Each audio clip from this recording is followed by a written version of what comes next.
guys, welcome to the channel and thanks for watching. Today I'm going to talk about our hose end series, some hoses, and move on to some assembly tricks. It's not rocket science putting them together, but there is a bit of a technique, and assembly is crucial. It's not assembled right, it can obviously lead to failure. For you gurus out there that have been doing it for a while, there's going to be no real educational video for you. You might just want to watch to see a little bit about our hose end series. So first up, the tools that you're going to need to assemble them. We do carry a couple of different series in the hose cutters. We carry the small set, which cuts great from -3 to -12. If you're doing mainly oil, fuel, that's a great little set. If you're doing -16 and -20 and want one set, we have the large set, which goes obviously from 3 to -20. It's a great set. That's the one that I like to use. It's pretty easy. For the guys out there doing the vacuum lines, we got a little handheld set, which is great for your -3 and -4 Teflon lines. Some of the tools we've got to tighten them up is our 8-piece spanner set. These are all obviously color coded for a reason. As the pros out there will know, they got them all in your top of your toolbox. You know that -8 is blue, your -6 is black. So you're out there, you're looking for a -10 spanner, you know she's going to be purple. So that's why they're color coded, you get to know them and what they are. The other one is an A-N wrench. Some of the guys, you might have it in there in the pit lane, or just, this goes up from 3 to 12. Once again, guys, these toolkits are alloy and they're not designed to assemble the fitting. They are the same temper, especially for the larger fittings.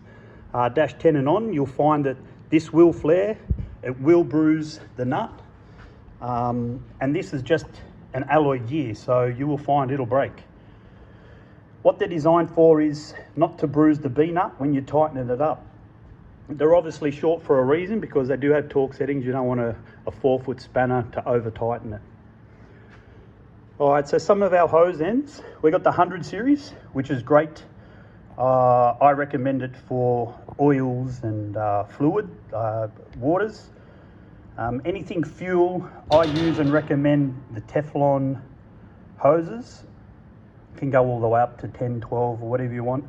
But I always use the Teflon for permeation reasons. So permeation is the smell of fuel, which rubber does seem to have. The push lock hose does have its place. What you will find with all the hoses, there are heat ratings. So like anything, there is an application that's for your hose. So they're normally rated to 120 degrees. So if you're on the converter, she's going to flash up to 120. You're probably not going to be using push lock hose. I personally recommend the Teflon hose. It's rated to 250. Our rubber hoses are rated to 120, 130. So all our hoses come in either lightweight nylon, stainless steel, or stainless steel black anodized. All right, let's get on to some assembly. Okay, one thing we didn't talk about in the previous section was an assembly lube. What we use, recommend and sell is the Molytech Super Squirt. It does come with a Ptfe ingredient, which is great for the 6000 series fittings to help binding up. They are a fine thread. Obviously without any lube they can bind up, heat up and gall together. So that's what we use and recommend. The other thing is billet vice jaws. If you haven't seen our laser etch program, we can burn your logo in our product. So give us a message about that. It's a great little gift. Okay, so we're going to talk about the 200 series fittings. So the 200 series fittings is a compression style fitting, and it is for the Ptfe hose, which I recommend on all fuel applications. It does prevent permeation.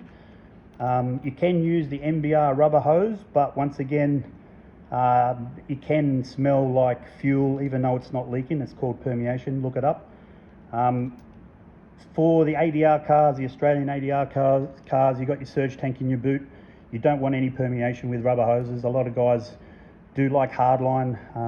Me personally in the boot, I do like Teflon hoses, just for durability, no cracking, anything like the hardline can do.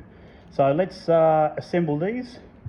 A lot of guys they put the socket that way. I'm just going to show you the way that I've been doing it for years. And then today we are going to be using the stainless steel Ptfe liner, our 200 series. So it is crucial that you cut the hose straight because the sockets do have little ribs in there that cut into the hose. You see it all the way down the end. If your hose is cut crooked, it won't seal on all ribs, which is crucial. As I said before, assembly wrong can lead to failure. So the Ptfe hose, it can have a little bit of a flare when you cut it. I've pre-cut it for video reasons. So just simply push it in, give it a twist. You are going to need something to separate the braid from the Teflon. So I just use, it's a little sunglass screwdriver actually, I find it nice and easy. Okay. Now what you'll find is after you cut it, if you're cutting it with a 1mm grinder, make sure you blow your hoses out, on all hoses actually, I should have mentioned.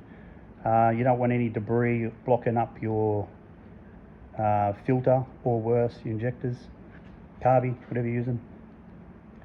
So once you cut it, it does squash the Teflon. What you need to do before you assemble it is make that nice and round.